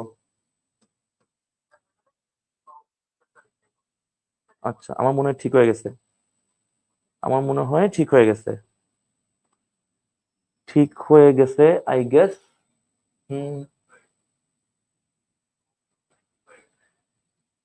হ্যাঁ আমার কথা তো আমি শুনতে পাচ্ছি। হ্যাঁ একটু জানাও তো ভাইয়া, একটু দেখা যাচ্ছে কিনা একটু জানাও। একটু মনে হয় নেট একটু কিছুক্ষণ লোডিং হচ্ছিল, এখন ঠিক আছে কিনা? হ্যাঁ ঠিক আছে, ওকে। তাহলে নিঃসন্দেহে এই 37 থেকে 47 এই 10 বছর বাংলা ছিল অবিভক্ত, কোনো চিন্তা ছাড়া, কোনো চিন্তা ছাড়া এটা ছিল অবিভক্ত। তাহলে আমাদের কনফিউশন হবে কি কি নিয়ে, যে এই 10 বছরে নির্বাচন কয়টা হয়, এই 10 বছরে নির্বাচন কয়টি হয়? মানে এই অবিভক্ত বাংলায় নির্বাচন মোট কয়টা হয়? এরপর এই অবিভক্ত বাংলায় মুখ্যমন্ত্রী কয়জন ছিল? মুখ্যমন্ত্রী কয়জন? আর 3 নাম্বারটা হচ্ছে মন্ত্রিসভা কয়টা ছিল? মন্ত্রিসভা কয়টি ছিল? অর্থাৎ আমি যদি আরো সহজ করে বলি, আমাদের কনফিউশন হবে যে অবিভক্ত, না লাল দিয়ে লিখবো না, এটা দিয়ে লিখি। অবিভক্ত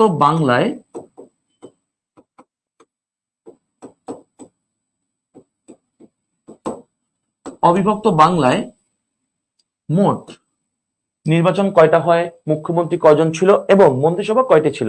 তোমরা এই 3টা বিষয়ের একটু স্ক্রিনশট নাও, একটু স্ক্রিনশট নিয়ে একটু ডান লিখো। এই 3টা প্রশ্নের একটু স্ক্রিনশট নাও দ্রুত, এই 3টা প্রশ্নের একটু স্ক্রিনশট নাও দ্রুত দ্রুত দ্রুত দ্রুত, স্ক্রিনশট নিয়ে একটু ডান লিখবো। অর্থাৎ নির্বাচন কয়টি, মুখ্যমন্ত্রী কয়জন, মন্ত্রিসভা কয়টি, এই 3টা বিষয়ের একটু স্ক্রিনশট নাও। স্ক্রিনশট নিয়ে একটু ডান লেখো। আমি এখন তোমাদেরকে এটা আমি খুব সহজে শিখিয়ে দিব, তোমরা সারা জীবনে কখনো ইনশাল্লাহ এটা আর ভুল হবে না। তোমাদের অনেক ক্লাসমেটকে জিজ্ঞেস করবো, দেখবা কনফিউজ হয়ে গেছে, আচ্ছা নির্বাচন জানি কয়টা হয়, মুখ্যমন্ত্রী জানি কয়টা ছিল, মন্ত্রিসভা জানি কয়টা ছিল। আচ্ছা দেখো, এটা আমি সোজা করে দিচ্ছি। তাহলে প্রথমে আমাদের কি লাগবে? আমাদের লাগবে নির্বাচন। তারপর আমাদের কি লাগবে?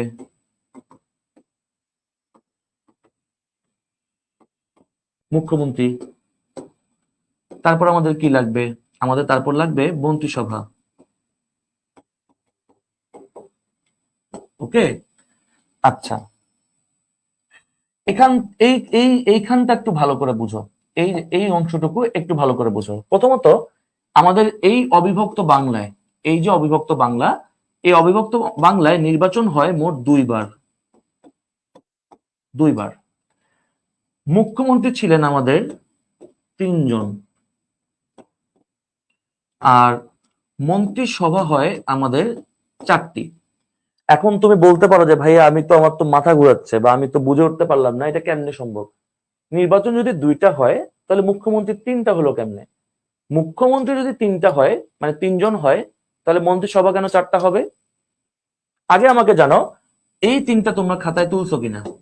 তোলা হলে একটু ডান লিখবো, ডান লিখে কমেন্ট বক্সে এই যে একদম, আমার স্টুডেন্টরা সবসময় হইতে হবে হাসি খুশি, অফ করে থাকে এইসব ছেলে পেলে আমার ভালো লাগে না।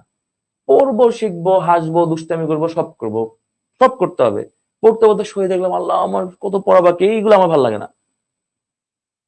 এবং যে পড়াটা এনজয় করে না, যে ইন্টারেস্টিং বানাইতে পারে না, তার রেজাল্ট ভালো হবে না, এটা খুব স্বাভাবিক। অনেক সময় তোমরা দেখবা তোমাদের কিছু ফ্রেন্ড অল্প পড়ে ভালো রেজাল্ট করে, আবার অনেক সময় দেখবা যে কেউ কেউ আছে সারাদিন পড়ার টেবিলে বসে থাকে কিন্তু কোনো কাজ হয় না। পার্থক্যটা এই জায়গাতে, তোমার অ্যাপ্রোচে, তোমার অ্যাটিটিউডে। দ্রুত এই যে সেন্টি হাসি দিচ্ছেন, দেখো কেমনটা লাগে। সেন্টি হাসি তো দেওয়া যাবে না বাজান। আচ্ছা দেখো এটা কেমনে হলো। আমাদের এই অবিভক্ত বাংলায় নির্বাচন হয় 2বার, রাইট? এই নির্বাচনটা 2বার হয়। প্রথমটা হয় হচ্ছে 1937 সালে, দ্বিতীয়টা হয় হচ্ছে 1946 সালে। এবার আসো, আমাদের নির্বাচন 2টা, তাহলে 37-এ প্রথমবার আর দ্বিতীয়বার হচ্ছে 1946 সালে। এরপরে দেখো সেকেন্ড যে বিষয়টা, মুখ্যমন্ত্রী 3জন। এই 3জন কারা? 1জন, 2জন, 3জন। অবিভক্ত মানে এক, যিনি তিনি প্রথম, যিনি 2 তিনি দ্বিতীয়, আর যিনি 3 মানে তৃতীয় বা সর্বশেষ। প্রায় দেখবা ভর্তি পরীক্ষায় প্রশ্ন হয় যে অবিভক্ত বাংলার শেষ মুখ্যমন্ত্রী কে ছিলেন, প্রথম মুখ্যমন্ত্রী কে ছিলেন, সেগুলো কিন্তু তোমাদের কাজে লাগবে। তাহলে প্রথম মুখ্যমন্ত্রী হচ্ছেন আমাদের শেরেবাংলা একে ফজলুল হক, দ্বিতীয় হচ্ছেন খাজা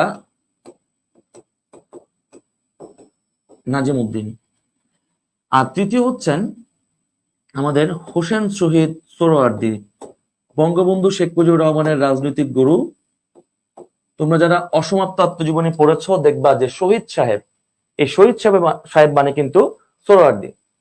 এখন আসো, তাহলে আমাদের দুইটা ঝামেলা ক্লিয়ার। একটা হচ্ছে নির্বাচন হয়েছে 2বার, মুখ্যমন্ত্রী হয়েছেন 3 জন, আর মন্ত্রিসভা কয়টি? এইটা এখন একটা আমাদের লাখ টাকার প্রশ্ন। মন্ত্রিসভা কয়টা হবে? দেখো এখানে ফজলুল হক, একটু ছোট করে তোমাদেরকে দেখাই, আমাদের ফজলুল হক সাহেব উনি উনি 2বার মুখ্যমন্ত্রী ছিলেন, 2বার। ওনার প্রথম মেয়াদে উনি ছিলেন 1937 থেকে 1941 পর্যন্ত, আর দ্বিতীয় মেয়াদে ছিলেন 1941 থেকে 1943 পর্যন্ত। অর্থাৎ উনি 2 মেয়াদে মুখ্যমন্ত্রী ছিলেন। এখন কথা হচ্ছে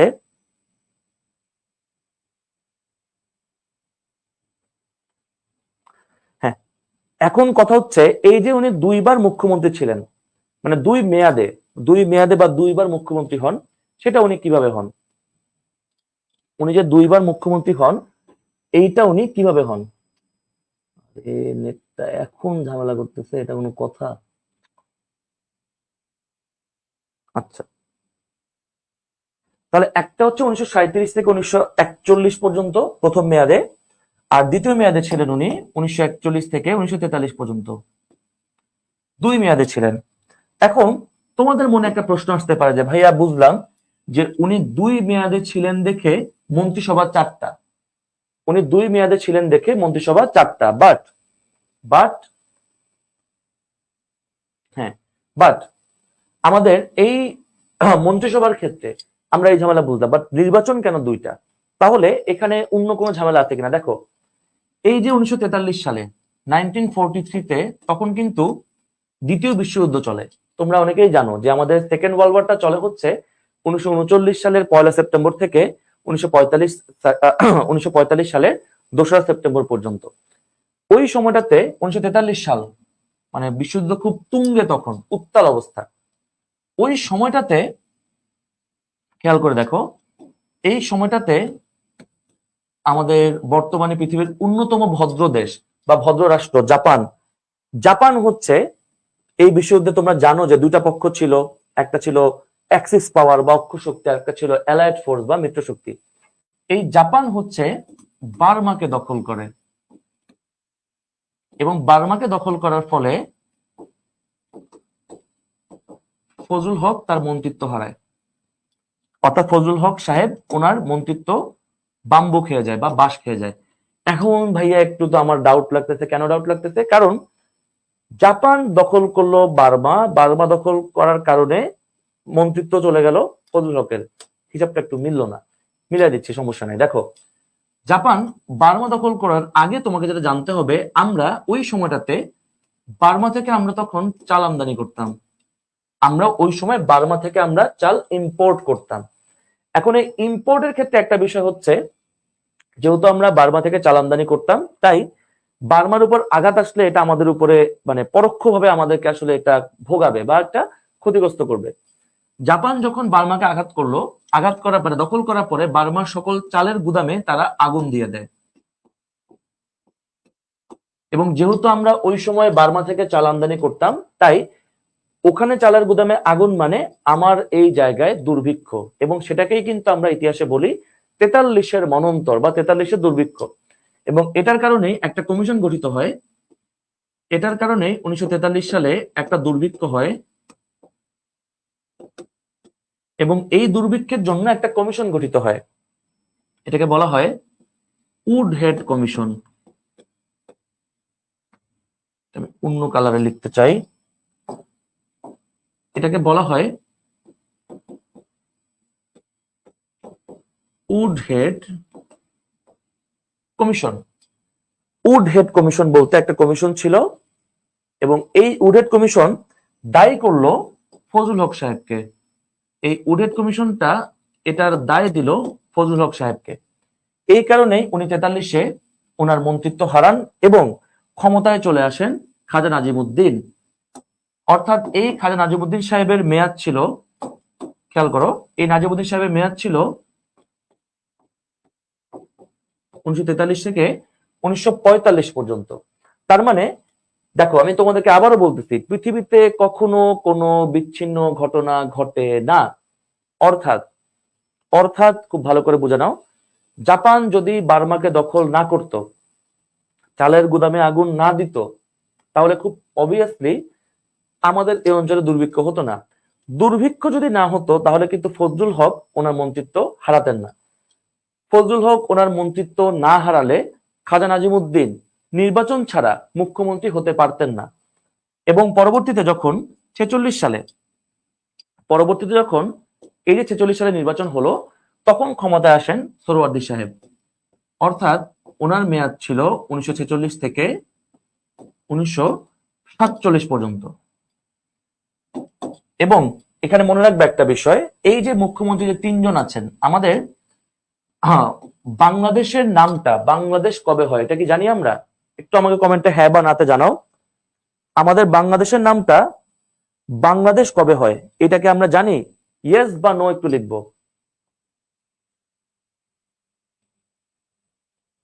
একটু জানাই, বাংলাদেশের নামটা মানে আমাদের এই অঞ্চলের নাম বাংলাদেশ কিভাবে হলো এটা আমরা জানি কিনা? এটা আমরা জানি কিনা?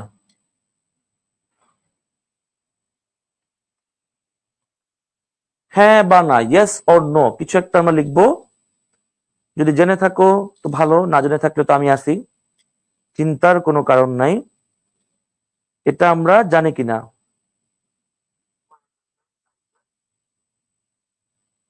একটু দ্রুত জানাবো।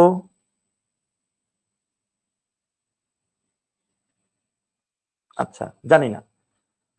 ওকে, তাহলে আমরা জেনে ফেলি। দেখো, এই যে আমরা তৃতীয় জনকে দেখতে পাচ্ছি, তৃতীয় জনকে অর্থাৎ সোহরাওয়ার্দী সাহেবকে, ওনার মৃত্যু হয়, মনে রাখবা, ওনার মৃত্যু হয় 1963 5 ডিসেম্বর। 1963 সালের 5 ডিসেম্বর ওনার মৃত্যু হয়। তো তার ঠিক 6 বছর পরে 1969 সালে, আচ্ছা ওনার মৃত্যু তারিখ তোমাদের দরকার নাই, তোমরা এত কিছু মনে রাখবা না বা পরে পেঁচায় ফেলবা। 1969 সালের 5 ডিসেম্বর এই যে মুখ্যমন্ত্রী তিনজন দেখতে পাচ্ছ, তারা কিসের মুখ্যমন্ত্রী? তারা হচ্ছেন অবিভক্ত বাংলার তিনজন মুখ্যমন্ত্রী।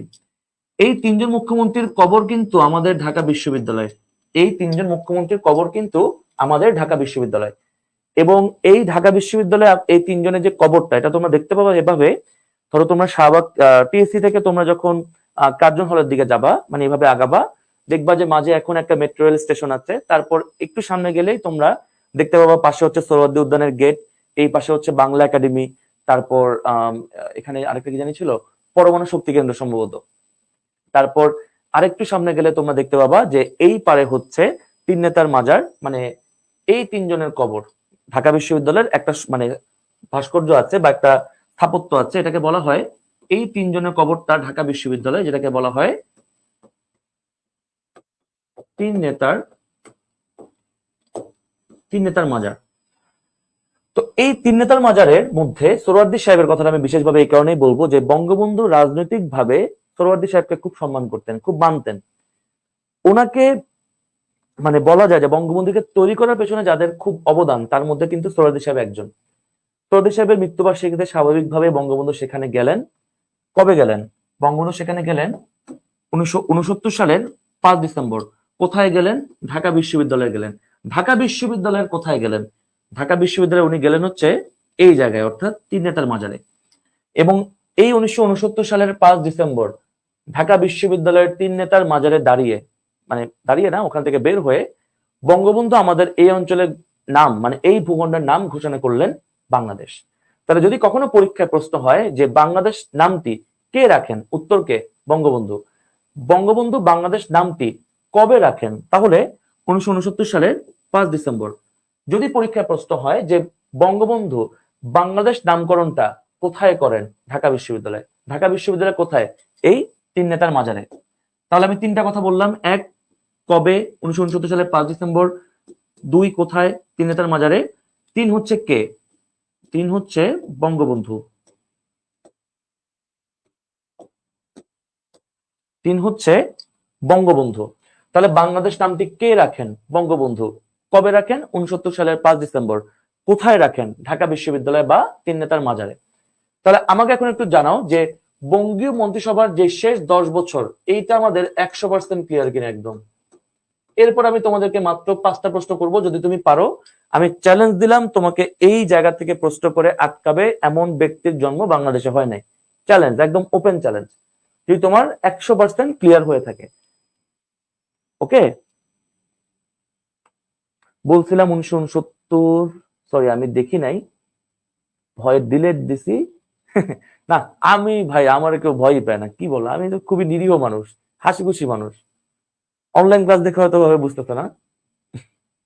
হ্যাঁ, একটু জানাই ক্লিয়ার কিনা, জানাই, একটু জানাই, দ্রুত জানাই ক্লিয়ার কিনা। ক্লিয়ার হলে আমরা কমেন্ট বক্সে সেফের জন্য একটা ভালোবাসা দিব।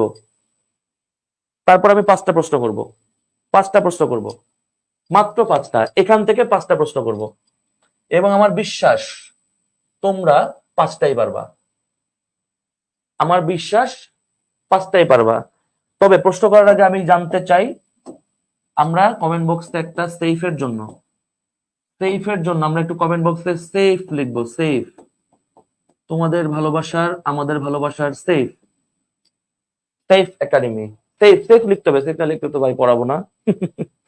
সেফ না লিখতে পড়াবো না ভাই। দেখো শাওন ভাই সকালে কত 3 ঘন্টা ক্লাস নিচ্ছে, আমি 3টা থেকে শুরু করছি, 5টা, এখন কয়টা বাজে, 6:30 বাজে, মানে আমার প্রায় 3.5 ঘন্টা চলে, 20 মিনিট ব্রেক, মানে ব্রেক বাদ দিলেও প্রায় 3 ঘন্টা চলে। এই ভালোবাসার দাম ইনশাল্লাহ তোমরা ভালো পরীক্ষা দিয়ে দিবা, এটা আমাদের বিশ্বাস, ঠিক আছে? তুমি বাংলাদেশে এরকম আরেকটা প্ল্যাটফর্ম ইনশাল্লাহ দেখাইতে পারবে না যে এরকম স্মুথ বা ডেডিকেশন দিয়ে খেটে পড়াচ্ছে, খুব কম। যারা আমি পারতাম না, চাইলে যে এরকম কয়েকটা স্লাইড বানিয়ে নিয়ে আসতাম, যে হ্যাঁ এখানে এটা এটা এমনি শেষ। তোমাদের কি স্লাইড ছাড়া প্রবলেম হচ্ছে কোনো? তোমরা বললে আমি স্লাইড দিয়ে নিতে পারি, বাট আমার ক্লাস মনে হয় যে আমার ক্লাসে যে টেস্ট, আমি ক্লাসে অনেক লিখি, এখান থেকে এটা বুঝাই, এটাকে এটা টান দিই। তোমরা কি স্লাইড চাও না এটা চাও? মানে ক্লাস ক্লাস একটা ফিল আসে তাহলে, বুঝছো? স্লাইড আমার কাছে মনে হয় যে দাঁড়ায় দাঁড়ায় রিডিং করতেছি এমন লাগতেছে, আমি স্লাইডের ক্লাসটা আমি পার্সোনালি খুব একটা এনজয় করি না। স্যার সেফ একাডেমি পেজে কি হয়েছে? কেন রে ভাই, কি হয়েছে? আল্লাহ, সব কি কথা বলো, ছি ছি, দুষ্টু কথা কেন বলো?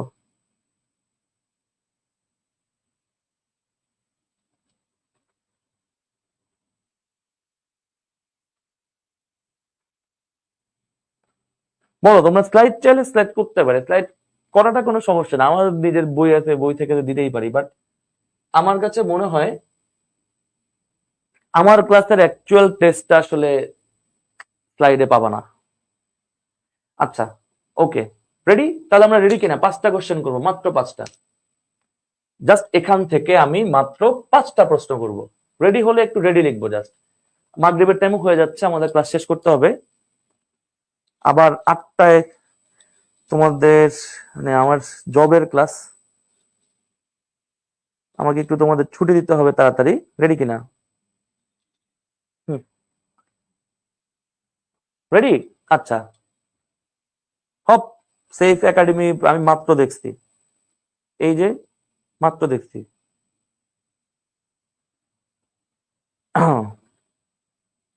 ওকে, প্রথম প্রশ্ন, বলো তো অবিভক্ত বাংলায় নির্বাচন মোট কয়বার হয়েছে? অবিভক্ত বাংলায় নির্বাচন মোট কয়বার হয়েছে? অবিভক্ত বাংলায় নির্বাচন মোট কয়বার হয়েছে? প্রথম প্রশ্ন আমার এটা, নির্বাচন মোট কয়টা হয়েছে?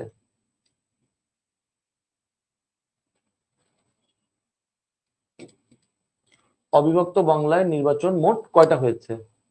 টুস, বলো দেখি কয়টা হয়েছে? 2বার, রাইট। একটা আমি, একটা তোমরা, ঠিক আছে। দ্বিতীয়টা, প্রথমটা 37-এ, দ্বিতীয়টা কবে? দেখছো কি অ্যাডভান্স, এই যে এটাই তো চাই আমি। এই যে শাহেলা পারভিন, শাহেলা পারভিন, তোমার কলেজ কোথায়? 2বার, 1937, 1946, 2বার। নাইস, খুবই নাইস। তোমার কলেজ কোথায় ভাই? হ্যাঁ, সানজিদা আক্তার লিখছো 1946, গুড। সাদাত, সাদাত, তোমার নাম সাদাত, আমি উচ্চারণ ভুল করলে মাফ করে দিও। সাদাত আমি ধরে নিচ্ছি। 19 সাদাত লিখছো 2 বার। আচ্ছা, সেকেন্ড কোয়েশ্চেন আমার, বলতো এই 3জন মুখ্যমন্ত্রীর ভেতরে নির্বাচন ছাড়া মুখ্যমন্ত্রী হয়েছেন কে? 1, 2 নাকি 3? আমি আবারও বলছি, এই 3জনের ভেতরে নির্বাচন ছাড়া মুখ্যমন্ত্রী হয়েছেন কে? ফজলুল হক সাহেব, খাজা নাজিমুদ্দিন নাকি সোহরাওয়ার্দী সাহেব? কে হয়েছেন? Kushtia government college. হ্যাঁ, থ্যাংক ইউ। এইটার একটা অ্যান্সার চাই ভাই।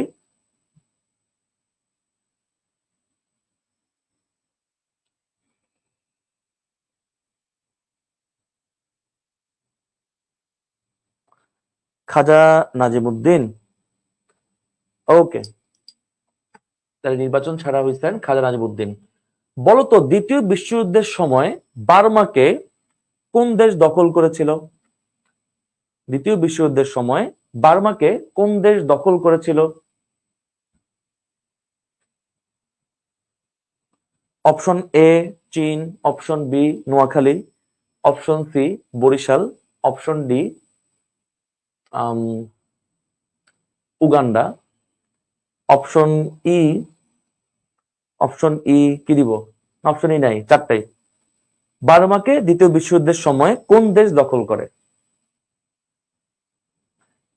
জাপান। ভালো কথা, আমি কিন্তু অপশন বলে সাধারণত উত্তর থাকে না সেখানে, তোমরা এটার সাথে একটু অভ্যস্ত হয়ে যাও। জাপান দখল করে। বলতো জাপান বার্মাকে দখল করার কারণে বাংলায় দুর্ভিক্ষ হলো, 43-এ দুর্ভিক্ষ হলো। এই দুর্ভিক্ষের কারণে একটা কমিশন হলো, কমিশনটার নাম হচ্ছে উডহেড কমিশন। উডহেড কমিশন হলো। এই উডহেড কমিশনটা এই 3জনের মধ্যে কাকে বরখাস্ত করলো? এই উডহেড কমিশনটা এই 3জনের মধ্যে কাকে বরখাস্ত করলো একটু জানাই। ফজলুল হককে করলো, আমরা নাম্বার লিখলেই হবে 1, 2, 3, নাকি নাজিমুদ্দিন সাহেবকে করলো, নাকি সোহরাওয়ার্দী সাহেবকে করলো, কাকে বরখাস্ত করলো?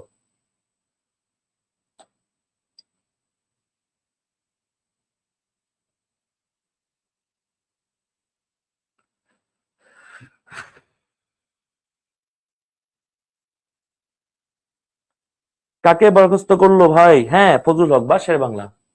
কয়টা প্রশ্ন হয়েছে রে? 4টা। লাস্ট কোয়েশ্চেন, বলো তো আমাদের এই অঞ্চলের নাম বাংলাদেশ রাখেন বঙ্গবন্ধু শেখ মুজিবুর রহমান, ঢাকা বিশ্ববিদ্যালয়ে। আমার প্রশ্ন হচ্ছে বঙ্গবন্ধু বাংলাদেশ নামটা কত তারিখে রাখেন? তারিখটা কত? তারিখটা কত? আমরা একটু তারিখটা লিখবো, তারিখটা আমরা একটু তারিখটা লিখবো। তারিখটা কত ছিল? তারিখ, তারিখ বঙ্গবন্ধু বাংলাদেশ নামটা কবে রাখেন?